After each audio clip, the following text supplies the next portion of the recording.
The pool gate slammed shut with a metallic clang that echoed through Willowbrook's pristine community like a gunshot. Karen Mitchell's manicured fingers wrapped around the wrought iron bars, her knuckles white with rage as she screamed threats at the retreating HOA board members.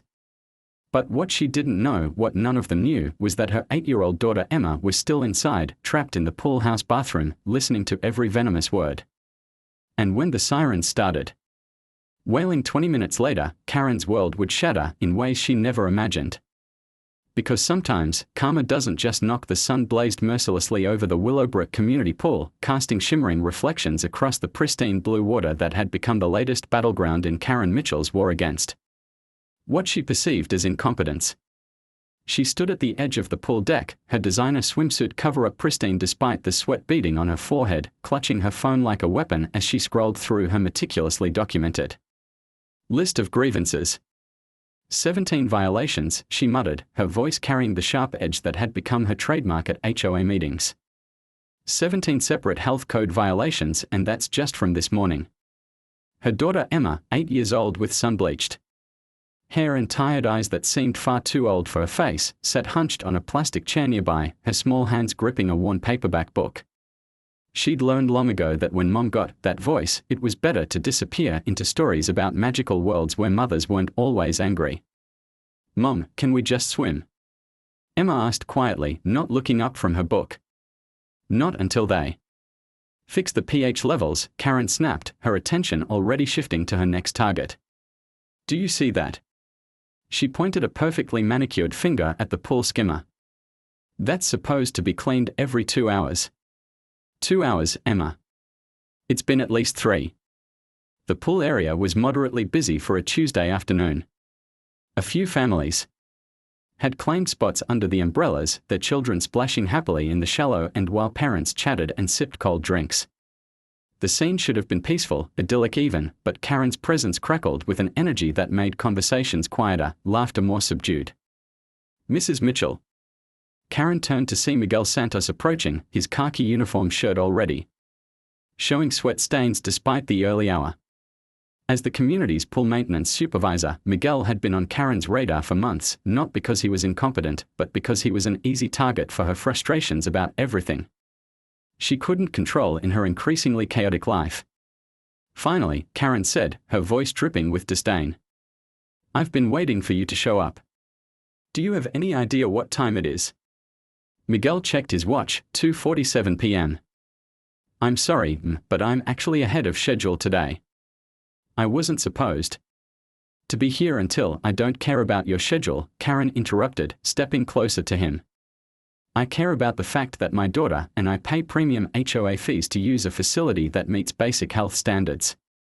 And this," she gestured wildly at the pool, "is a disaster."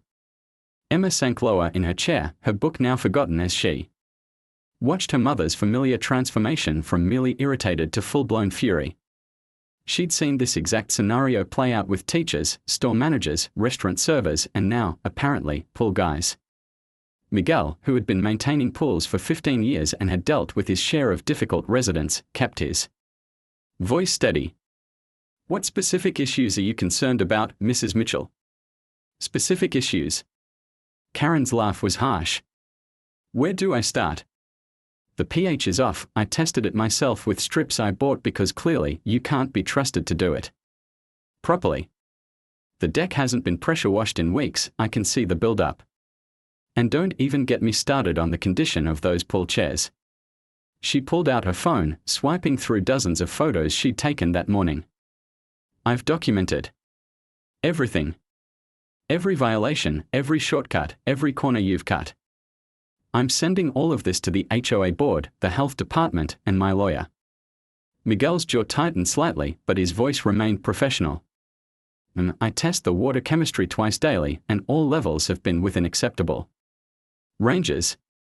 The deck was pressure washed last Friday, and those chairs are scheduled for replacement next month. If you have specific concerns, I'm happy to address them, but nothing," Karen cut him off. "I'm done with your excuses. I want to speak to your supervisor. Better yet, I want to speak to whoever hired you, because clearly, they made a mistake." The pool area had grown noticeably quieter. Other families were stealing glances at the confrontation, some starting to pack up their things. Emma felt heat rise in her cheeks as she noticed the stares, the whispered conversations, the way people seemed to be looking at her with a mixture of pity and embarrassment. "Mom," Emma said quietly, "can we please just go home?" Karen whirled around, her frustration now having a new target. "No, we cannot go home. This is our community, Emma. We have rights here.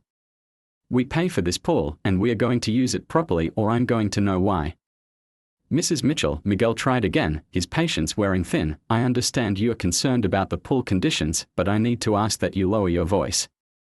There are families here trying to enjoy their afternoon." "Lower my voice?" Karen's eyes flashed dangerously. "Don't you dare tell me how to speak in my own community. I'll raise my voice as loud as I want when I see this level of negligence." "That's enough." The new voice belonged to David Chen, the HOA board president, who had emerged from the community center building adjacent to the pool. David was a software engineer in his 40s, methodical and calm by nature, but his expression showed the strain of dealing with Karen's escalating complaints over the past 6 months. "David, thank God you are here," Karen said, her tone shifting to what she probably thought was more reasonable but came across as patronizing. "I've been trying to get someone in authority to address the serious safety issues we have here. I've been watching from my office window," David said quietly, his eyes moving from Karen to Emma, who was now trying to make herself invisible in her chair. "And I think we need to have a conversation about what's appropriate behavior in our community spaces." "Appropriate behavior?" Karen's voice rose again. "Are you seriously lecturing me about appropriate behavior when your maintenance staff is letting children swim in chemically imbalanced water?" "The water is fine, Karen," David said, his patience clearly strained. "Miguel is one of the best pool technicians in the city. He's certified, experienced, and he takes his job seriously. The problem isn't with the pool maintenance." "Then what exactly are you implying?" David glanced around at the other families, many of whom were now openly staring. "I'm saying that this is the 4th incident this month.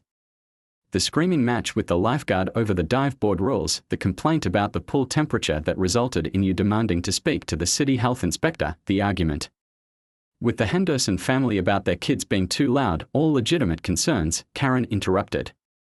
"And now this public confrontation with Miguel, who, by the way, has never had a single complaint filed against him in 3 years of working here." Karen's face was flushed now, her breathing rapid. "So you're taking his side? You're taking the side of an employee over a resident who pays your salary?" "I'm taking the side of common decency," David said firmly. "And right now, you're disrupting the peace and enjoyment of every family here." Emma felt tears prick her eyes as she watched her mother's face contort with rage. She'd seen this look before, at parent-teacher conferences, at the grocery store, at restaurants where the service was too slow. It was the look that meant things were about to get much worse. "How dare you," Karen hissed, stepping closer to David. "How dare you speak to me like that? I want your resignation letter on my desk by tomorrow morning." "That's not how this works," David said calmly. "And frankly, Karen, the board has been discussing your behavior for weeks. The constant complaints, the verbal abuse of staff members. The way you've been treating other residents." "I treat people exactly how they deserve to be treated," Karen snapped. "Including your daughter?" The question hung in the air like a live wire. Emma's book slipped from her numb fingers, hitting the concrete with a soft thud. Karen's face went white, then red, then white again. "What did you just say to me?" "I said," David repeated, his voice steady despite the tension, "including your daughter. Because that little girl has been sitting there for the past 20 minutes, watching you berate people who are just trying to do their jobs. She's embarrassed, Karen. Look at her." Karen turned to look at Emma, who was now crying silently, her small body shaking. For a moment, something flickered across Karen's face, recognition, perhaps, or shame. But it was quickly replaced by defensive anger. "Don't you dare tell me how to parent my child," she said, her voice dangerously low. "That's crossing a line you can't uncross. The line was crossed when you decided to turn every public space into your personal battlefield," David replied. "And it ends now." What's that supposed to mean? David took a deep breath, clearly steeling himself for what came next. It means that effective immediately, you're suspended from using the commune. The first police cruiser arrived within minutes, its red and blue lights painting the pristine pool area in harsh, alternating shadows. Officer Sarah Martinez stepped out of the vehicle, her trained eyes immediately scanning the scene, the frantic mother, the gathering crowd of concerned residents, the systematic search already underway. You're the mother. Officer Martinez approached Karen, her voice calm and professional. Yes, Karen said, her earlier commanding presence reduced to a trembling whisper. Karen Mitchell. My daughter Emma, she's 8 years old, blonde hair. Wearing a pink swimsuit with unicorns on it. She went to the bathroom and just disappeared. Officer Martinez pulled out her notebook, but her attention was divided between Karen's words and the woman's appearance. Even in crisis, there was something about Karen's demeanor that suggested she was accustomed to being the center of attention, though this was clearly not the kind of attention she'd ever wanted. When did you last see her? Maybe 20 minutes ago. She said she needed to use the bathroom. Karen pointed toward the pool house with a shaking hand. I was standing right here by the gate. I never left this spot. She couldn't have walked past me without me seeing her. And you checked the bathroom thoroughly? 3 times, Karen said, her voice cracking. It's empty. Just empty. Officer Martinez nodded, making notes. I'm going to need you to walk me through everything that happened this afternoon, step by step. Sometimes details that seem unimportant can be crucial. Karen's face crumpled slightly. We had an argument. Well, not we, I had an argument with. She looked around, spotting David and Miguel still searching near the pool equipment. With them. The HOA president and the maintenance guy. What kind of argument? I was complaining about the pool conditions.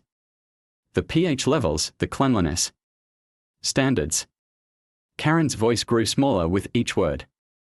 I was upset, and I was loud about it, and Emma was embarrassed. She kept asking to go home, but I wouldn't listen. Officer Martinez continued writing, her expression neutral. Were there any other people here during this argument? Anyone who might have noticed something unusual? The whole pool area was watching, Karen admitted, shame culling her voice. I was making a scene. David, Mr. Chen, he banned me from the facilities, and I was focused on my phone, writing emails, making calls. I wasn't watching Emma like I should have been. Officer Martinez said gently, children go missing for all kinds of reasons. Most of the time, they are found safe within a few hours. Let's focus on the facts. A second police car arrived, followed by a white van with Child Services printed on the side. Karen's blood ran cold at the sight.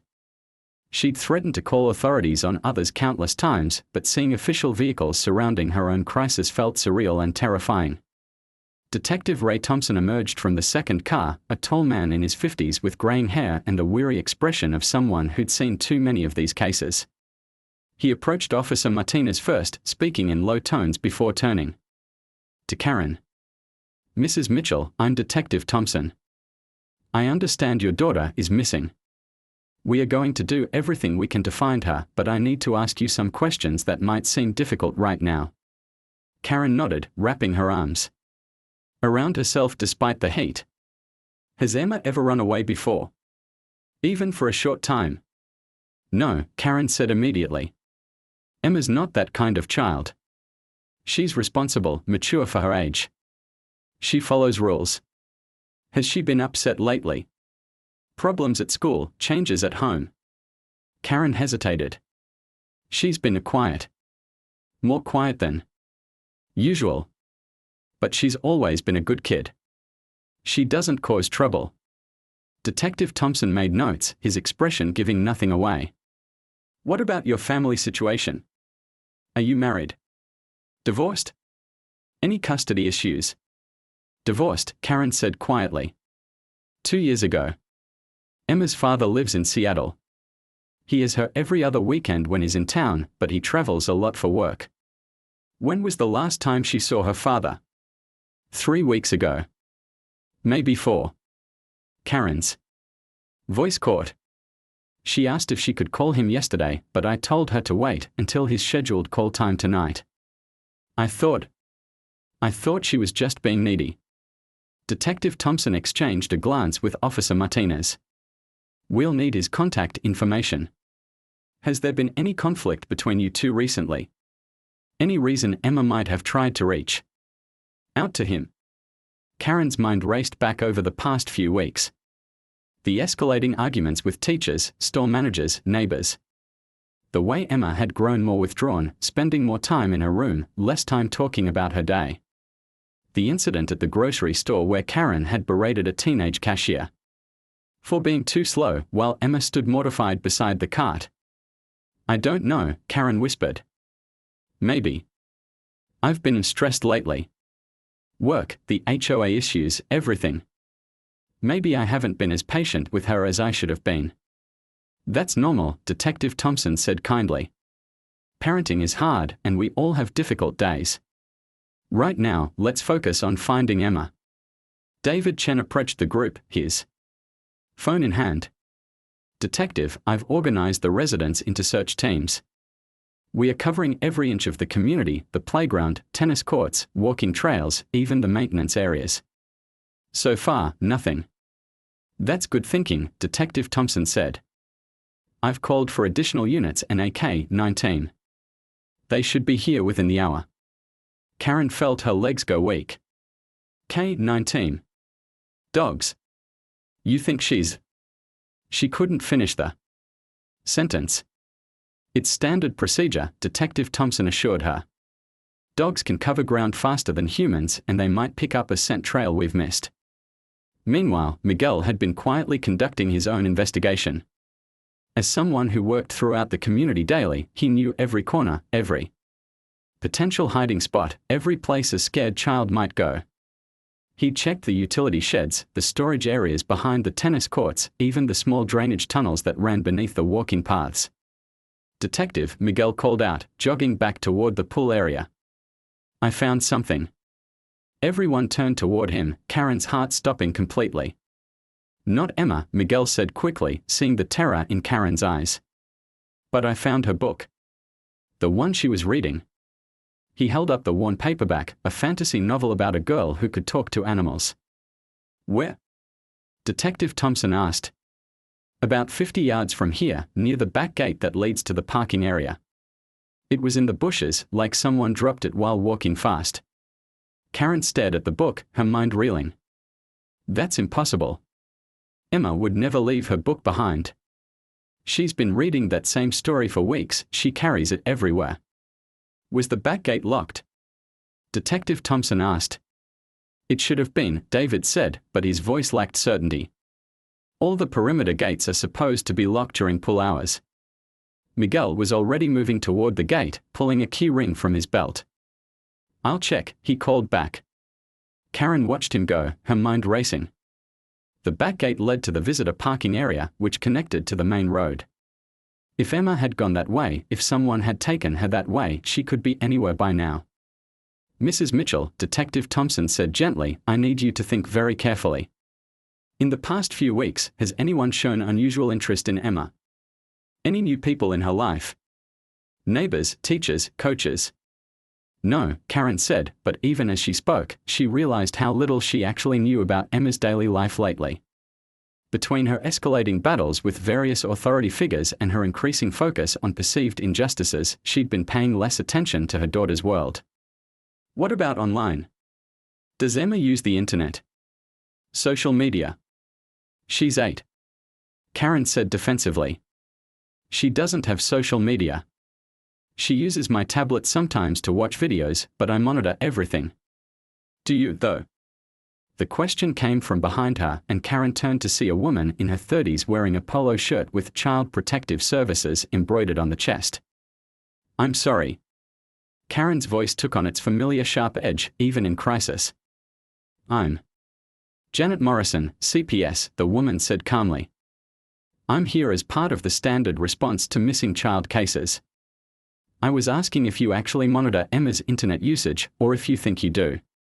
Karen bristled. Of course I monitor it. I'm her mother. But you also didn't notice she was missing for 10 to 20 minutes while you were standing 15 feet away from where she disappeared, Janet said matter-of-factly.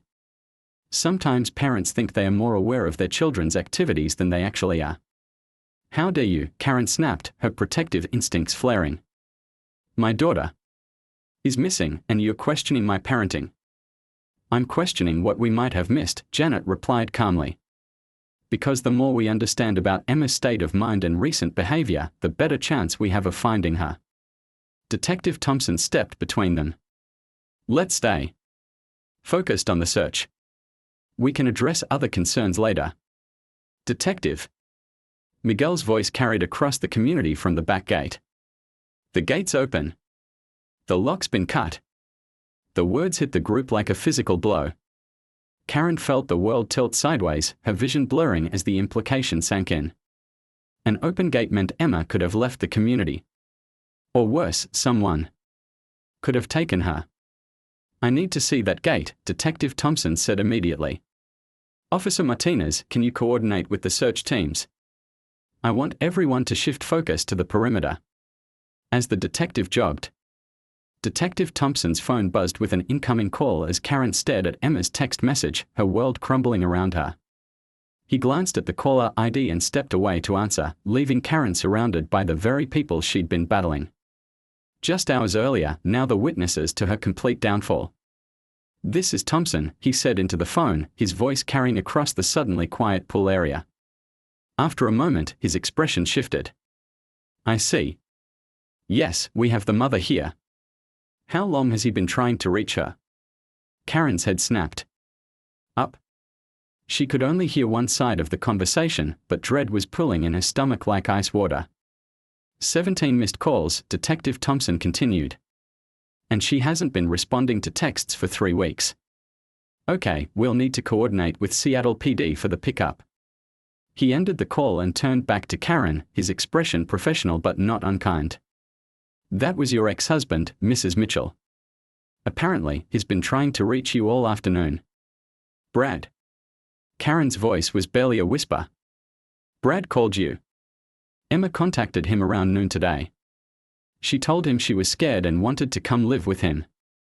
He tried calling you repeatedly to discuss the situation, but when you didn't answer and Emma stopped responding to his texts, he got worried and called us.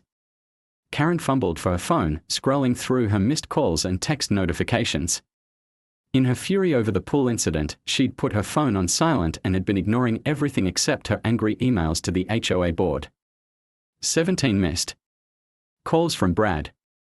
12 text messages. With trembling fingers, she opened the text thread. Karen, Emma called me crying. She says you've been fighting with everyone and she's embarrassed to go anywhere with you. We need to talk. Karen, please. Call me back. Emma is really upset. I'm booking a flight to come get her. She can't live in this environment. Karen, I'm calling the police if you don't respond. Something is wrong. The timestamps showed the messages had been coming in all afternoon while she'd been screaming at Miguel about pool chemicals and threatening to sue David Chen. Oh God, Karen breathed. He came to get her. Actually, Detective Thompson said, she went to him. Emma took the 3:15 bus to the airport and used her father's credit card information, which she apparently memorized, to buy a ticket to Seattle. She's been planning this for days. Janet Morrison from Child Services had been watching this revelation unfold with the practiced eye of someone who'd seen too many family crises. Mrs. Mitchell, how long has it been since you had a real conversation with your daughter? Not about chores or schedules, but about how she's feeling. Karen opened her mouth to answer, then closed it again. When was the last time? She tried to remember, but the past few weeks were a blur of arguments with teachers, battles with store managers, confrontations with neighbors. Emma had always been there, quiet and compliant, but when had they last talked about anything that mattered? I don't know, Karen admitted, the words scraping against her throat like glass. Emma told her father that you've been mad at everyone, Detective Thompson said, reading from his notes. She said she was afraid to tell you when kids at school were making fun of her because you might go yell at the teachers again. What? Karen's voice cracked. Kids were making fun of her. When? Apparently for weeks, Janet said gently. After you had that public argument with a teacher about the math homework policy. And again after the incident at the school fundraiser. Karen remembered the fundraiser. She'd been furious about the organization, the pricing, the way the volunteers were handling the silent auction. She'd demanded to speak to the principal, had made a scene in front of dozens of parents and children. Emma had begged her to stop. Had tugged on her arm and whispered, "Mom, please," but Karen had been too focused on being right to listen. I was standing up for her, Karen said weakly. I was making sure she got a quality education. You were embarrassing her, Janet replied firmly. And teaching her that conflict is the solution to every disappointment. An 8-year-old shouldn't have to worry about her mother's emotional regulation. David Chen, who had been standing quietly nearby, stepped forward. Karen, I need to tell you something. The HOA board has been discussing your behavior for months. We've had 17 formal complaints from residents about your confrontational behavior. 17 complaints. Karen stared at him. About what? The incident with the Martinez family when you accused their teenage son of vandalism because there was chalk on the sidewalk. It was hopscotch drawings from their 6-year-old daughter. The argument with Mrs. Tanaka about her dog barking, which resulted in you calling animal control 3 times. The confrontation with the postal worker about delivery times. Each incident came flooding back to Karen in vivid detail. She'd been so certain she was right every time, so focused on the principle of the matter, that she'd never considered how her behavior looked to others. Emma was with you for most of these incidents, David continued quietly. We all watched that little girl become more and more withdrawn. Some of the residents have been talking about calling child services for weeks. Karen felt the words hit her like physical blows. You were going to report me. We were concerned, David said. Not about abuse, but about the environment Emma was living in. Constant conflict, constant anger. That's not healthy for a child. Detective Thompson's phone rang again. He answered it, spoke briefly, then turned back to the group. Emma landed safely in Seattle. Her father picked her up at the airport. She's asking not to come home. The words hung in the air like a death sentence.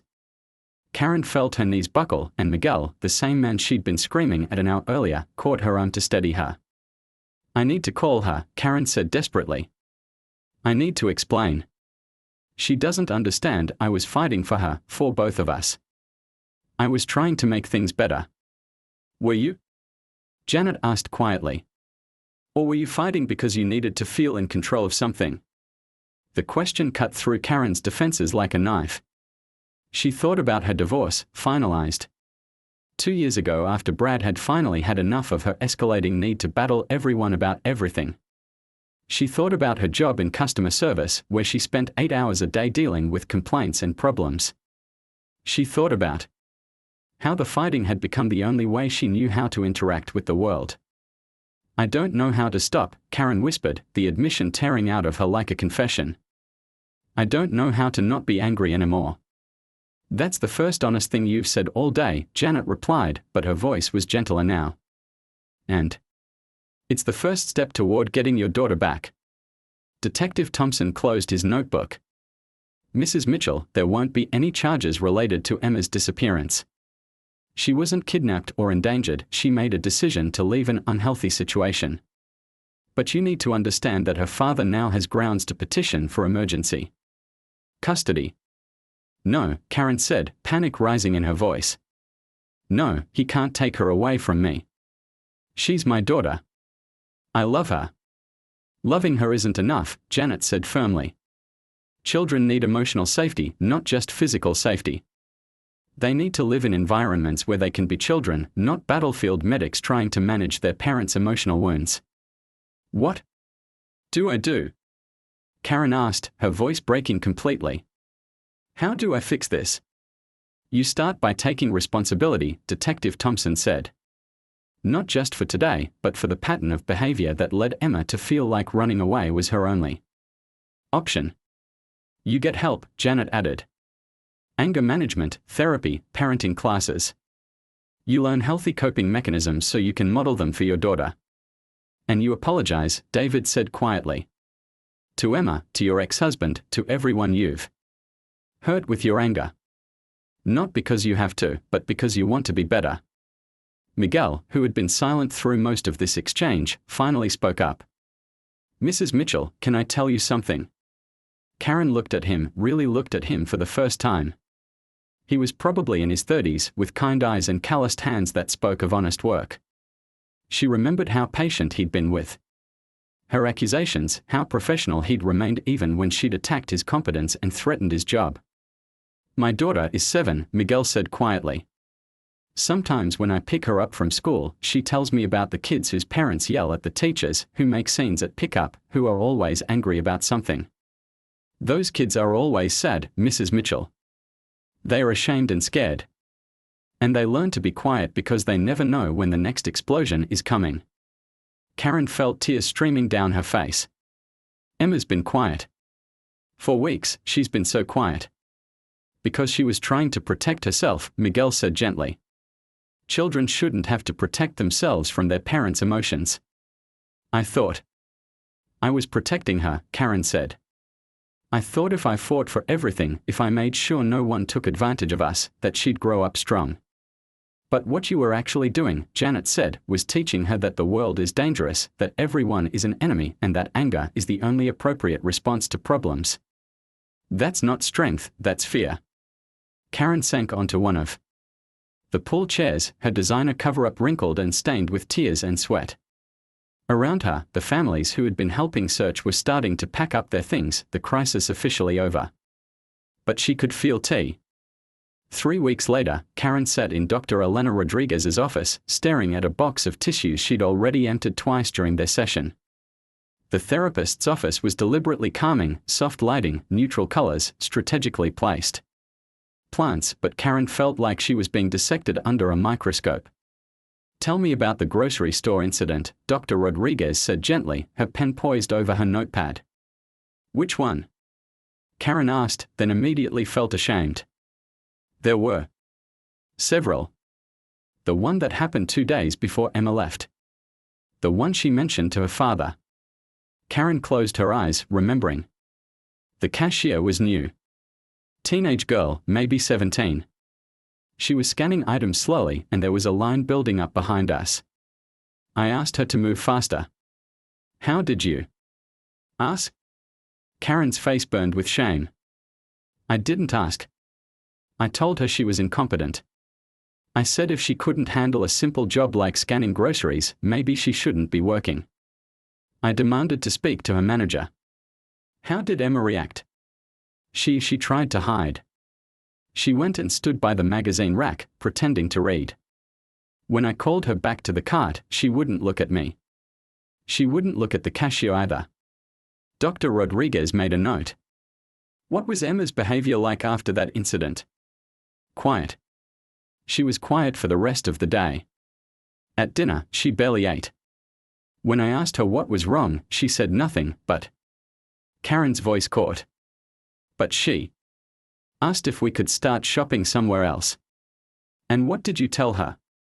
I told her we weren't going to change our whole routine because some teenager couldn't do her job properly.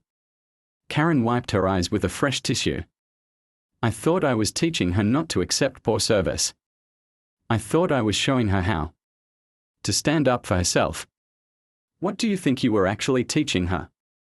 Karen had been coming to therapy for 3 weeks now, and this was the question Dr. Rodriguez asked about every incident they discussed. Each time, the answer became clearer and more painful. I was teaching her that other people's feelings don't matter, Karen said quietly. That it's okay to humiliate someone if they make a mistake. That being right is more important than being kind. And how do you think that affected her view of herself? This was the breakthrough Dr. Rodriguez had been working toward. If I was that cruel to strangers who made mistakes, what would I do to her when she inevitably made mistakes? Dr. Rodriguez nodded. Children learn about love by watching how their parents treat others. Emma was learning that love comes with conditions, that acceptance depends on perfect performance. Karen's phone buzzed with a text message. For 3 weeks, she'd been getting daily updates from Brad about Emma's adjustment to life in Seattle. Today's message was brief. Emma asked if you're still angry all the time. What should I tell her? Karen showed the message to Dr. Rodriguez. I don't know how to answer that. I'm trying not to be angry, but everything still frustrates me. Yesterday, I started to lose it when the barista made my coffee wrong, and I had to walk out of the shop to calm down. But you did walk out, Dr. Rodriguez pointed out. 3 weeks ago, would you have done that? No, Karen admitted. I would have made a scene. I would have demanded a refund and probably gotten the kid fired. That's progress. Real progress. Change doesn't happen overnight, especially when we're rewiring patterns that have been reinforced for years. Karen's homework assignment from Dr. Rodriguez had been to trace the roots of her anger. When had she become the kind of person who fought everyone about everything? The exercise had been excruciating. I think it started with my mother, Karen said quietly. She was a critical. Nothing was ever good enough. I remember being Emma's age and listening to her tear apart waitresses and store clerks for the smallest mistakes. I swore I'd never be like her. But somewhere along the way, I became exactly like her. Worse, maybe. At least she kept her criticism to family dinners. I took mine public. Dr. Rodriguez leaned forward slightly. What do you think triggered the escalation?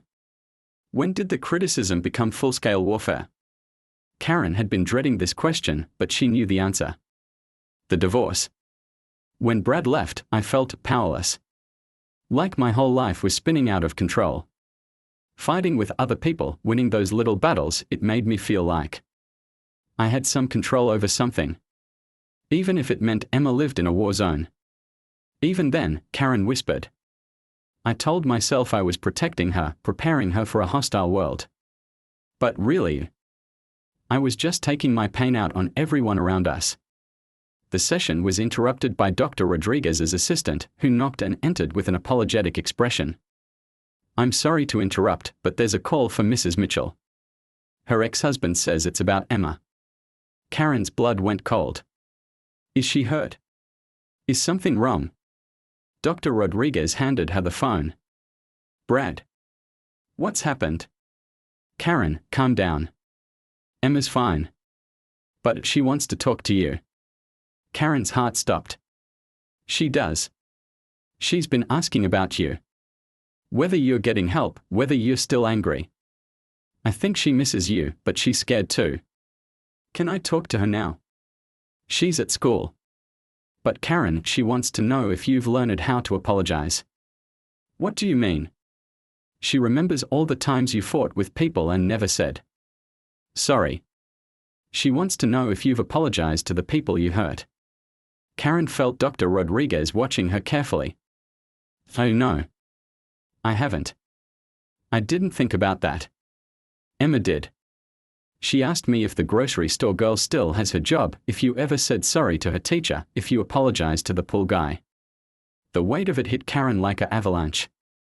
In all her therapy sessions, all her self-reflection, she'd been focused on changing her future behavior. She'd never considered making amends for her past actions.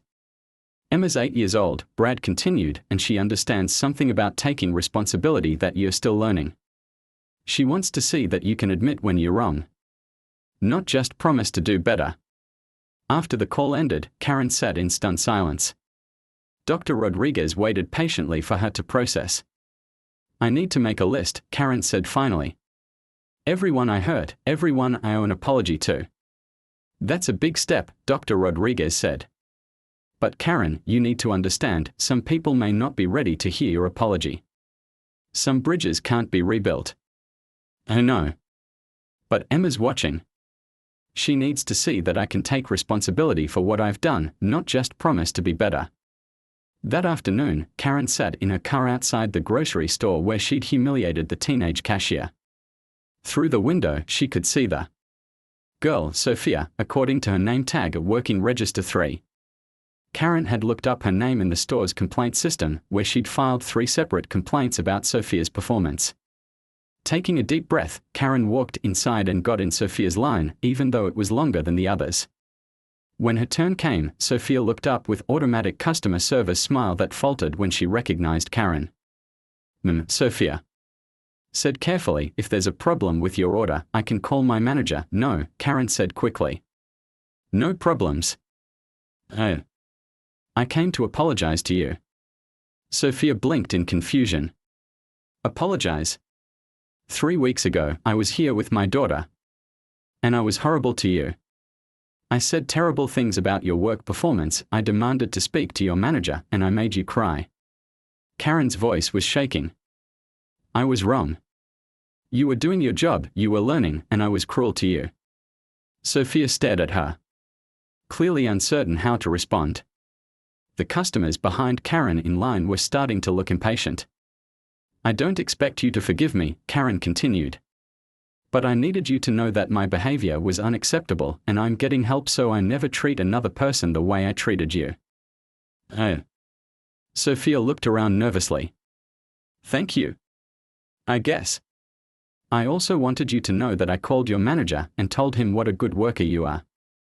I asked him to remove the complaints I filed against you from your personnel record. This time, Sophia's surprise looked genuine. You did that. It was the least I could do. Again, I'm truly sorry. Karen left the store feeling emotionally drained but somehow lighter. It was a start. Over the next week, she made more stops. She apologized to Emma's teacher, Ms. Patterson, for questioning her competence and disrupting the parent-teacher conference. She called the animal control office and admitted that Mrs. Tanaka's dog wasn't actually a nuisance, she'd just been looking for something to complain about. She even tracked down the postal worker she'd berated about delivery times and left an apology note with a gift card. The hardest apology was the one she owed to David Chen and Miguel Santos. She found them at the community pool on a Saturday morning, Miguel cleaning the deck while David reviewed maintenance schedules. I don't expect you to lift my ban, Karen said, approaching them carefully. But I needed to tell you both how sorry I am. David looked up from his clipboard, his expression wary. Karen. I was wrong about everything, she continued. The pool was fine, Miguel was doing his job perfectly, and I was looking for a fight. I embarrassed my daughter, I wasted everyone's time, and I treated both of you terribly. Miguel stopped his cleaning and studied her face. How is Emma? She's in Seattle with her father. She won't come home until I prove I've changed. Karen's voice caught. She's 8 years old and she's smarter than I am about taking responsibility. Kids usually are, Miguel said quietly. They haven't, Lee. 2 months after Emma's escape, Karen stood in the arrivals terminal at the airport, her hands trembling as she held a simple handmade sign that read, Welcome home, Emma, in rainbow letters. Not welcome back, Emma had been clear during their phone calls that this was just a visit, a test run to see if her mother had really changed. Brad emerged from the gate first, scanning the crowd until he spotted Karen. His expression was carefully neutral, but she could see the concern in his eyes. Behind him came Emma, smaller than Karen remembered, clutching a stuffed elephant that was new since she'd left. Mom? Emma's voice was tentative, uncertain. Hi, baby, Karen said, kneeling down to Emma's eye level instead of swooping in for the hug she desperately wanted to give. How was your flight? Good. I read a whole book. Emma held up a paperback, a different one from the book Miguel had found in the bushes that terrible day. It's about a girl who learns to train dragons. That sounds amazing, Karen said, and meant it. Would you like to tell me about it on the way home? Emma nodded cautiously, then looked back at her father. Brad stepped forward, placing a protective hand on Emma's shoulder. Karen, we need to go over the ground rules, he said quietly. Of course, Karen replied, though the word rules for interacting with her own daughter felt like a knife in her chest. Brad handed her a folded piece of paper. Emma helped write these. They are non-negotiable. Karen unfolded the paper and read Emma's careful 8-year-old handwriting. Rules for Mom's house. 1. No yelling at people on the phone where I can hear. 2. No fighting with store people when I'm there. 3. No saying mean things about my teachers for. If you get mad, you have to take a time out like kids do. 5. We have to do something fun every day that doesn't involve being mad at anyone. At the bottom, in even more careful letters, I love you mom, but I need you to be safe to be around. Karen stared at the paper, tears blurring her vision. Her 8-year-old daughter had written a behavioral contract for her own mother. The shame was overwhelming, but so was the pride. Emma had learned to advocate for herself, to set boundaries, to ask for what she needed. These are good rules, Karen said, her voice thick with emotion. Very fair rules. I agree to all of them. Even the timeout one. Emma asked. You have to actually go to your room for 5 minutes if you get the angry face. Even that one, Karen promised. But Emma, I want you to know that if I break any of these rules, even by accident, you can call Daddy right away. You never have to stay somewhere you don't feel safe. Emma considered this seriously. Okay. But Mom, I want you to try really hard. I missed you a lot. The 3-day visit was the most carefully managed 72 hours of Karen's life. Every interaction was a test, every response was scrutinized by the watchful eyes of a child who had learned not to trust her mother's emotional stability. The first test came on day 1, when they stopped at the grocery store. Karen had specifically chosen a different store than the one where she'd humiliated Sophia, but Emma didn't know that. Mom, Emma said as they entered, remember rule number 2. I remember, Karen said. Would you like to help me pick out vegetables for dinner? They made it through the entire shopping trip without incident. Karen bit her tongue when the elderly man in front of them took forever to count exact change. She smiled politely when the bagger put the bread at the bottom of the bag, crushing it under heavier items. She thanked the cashier warmly and wished her a good day. You did good, Mom, Emma said quietly as they loaded groceries into the car. The old you would have said something about the bread. The old me was more worried about the bread than about how you felt, Karen replied. The new me cares more about your feelings than anything else. The second test came that evening, when Emma's teacher called about a missed assignment. Emma forgot to turn in her math homework before she left for her visit, Ms. Patterson explained. I just wanted to check if she had it with her, or if she should email it to me. Karen felt the familiar surge of defensive anger rise in her chest. Why was the teacher calling during Emma's visit? Couldn't this wait? Was this some kind of power play? Then she caught sight of Emma watching her from the couch, her body tense, ready to run if necessary. Thank you for calling, Ms. Patterson. Karen said calmly. Emma's been traveling today, so she's pretty tired. Could she email the assignment to you tomorrow morning? Of course, Ms. Patterson said, sounding almost surprised by Karen's reasonable response. Have a wonderful visit. After Karen hung up, Emma slowly relaxed back into the couch cushions. You didn't yell at her. No, I didn't. She was just doing her job, and she was nice about it. Before, you would have said she was trying to ruin our time together. Karen sat down next to Emma, careful to leave space between them. Before, I thought everyone was my enemy. Now I know most people are just trying to do their best, just like we are. The biggest test came on day 2, when they encountered Mrs. Henderson from the HOA at the grocery store, the same Mrs. Henderson whose children Karen had once complained about for being too loud at the pool. Oh, Mrs. Henderson said, clearly uncomfortable. Karen. I heard Emma was visiting. Karen felt every muscle in her body tense. Mrs. Henderson had been one of the residents who'd filed complaints about Karen's behavior. She'd also been one of the people who'd witnessed Karen's final meltdown at the pool. Emma gripped Karen's hand tightly, watching her mother's face for signs of the explosion that used to come whenever someone from the HOA crossed their path. Hello, Mrs. Henderson, Karen said evenly. Yes, Emma's here for a few days. We are having a wonderful time together. That's good, Mrs. Henderson said, still looking wary. Mrs. Henderson, Karen continued, I want to apologize to you. I was completely out of line when I complained about your children at the pool. They were just being kids, having fun, and I was looking for problems that didn't exist. Mrs. Henderson blinked in surprise. Oh. Well. Thank you for saying that. Your kids are lucky to have a mom who lets them be children, Karen added. I'm learning how to do that myself. After Mrs. Henderson walked away, Emma looked up at her mother with something approaching awe. You said sorry. In front of everyone. Yes, I did. Because I was wrong, and she deserved an apology. The old you never said sorry. The old me thought saying sorry made me weak. Now I know it makes me stronger. That night, Emma asked if she could sleep in Karen's bed, the first physical closeness she'd initiated since arriving. As they lay in the dark, Emma asked the question Karen had been dreading.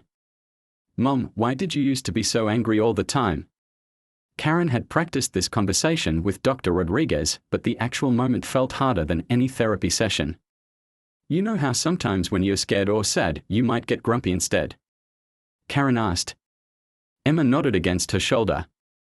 Well, I was scared and sad for a really long time after Daddy and I got divorced. But instead of dealing with those feelings, I got angry at everyone else. I thought if I could control everything around us, I could make the scared feelings go away. But it didn't work. No, it didn't work. It just made everything worse. It made you scared too, and that's the last thing I ever wanted. I was scared, Emma admitted quietly. Not of you, but of how you made other people feel. I didn't want them to hate me because of how you acted.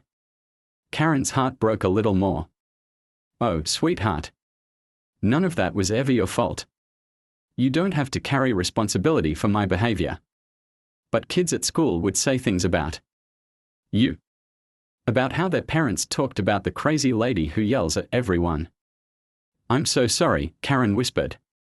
You should never have had to deal with that. Are you going to keep going to therapy? For as long as it takes.